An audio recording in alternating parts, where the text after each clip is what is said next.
Welcome to Burlap Teachers. Enjoy the video. In this video, I will help you fix a DualSense Edge controller.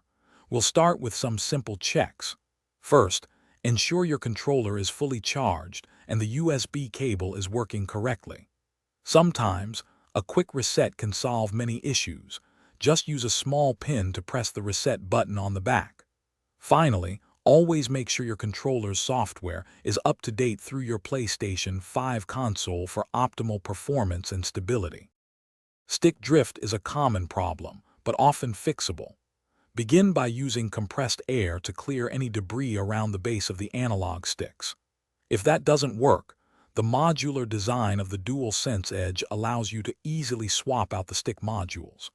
You can also fine-tune stick sensitivity and dead zones within your PlayStation 5 accessory settings to mitigate minor drift.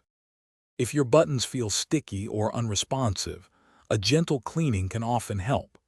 Use a cotton swab lightly dampened with isopropyl alcohol to clean around the button edges.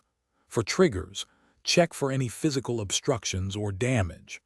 Also, ensure the trigger stop switches on the back are set to your desired position, as incorrect settings can affect their response. For more complex problems like internal component damage, professional repair might be necessary. If your controller is still under warranty, contacting PlayStation support is your best option for service or replacement. Before attempting any advanced repairs or sending it in, remember to back up your customized controller profiles to avoid losing your personalized settings. Thanks for watching. Consider subscribing if this video helped you.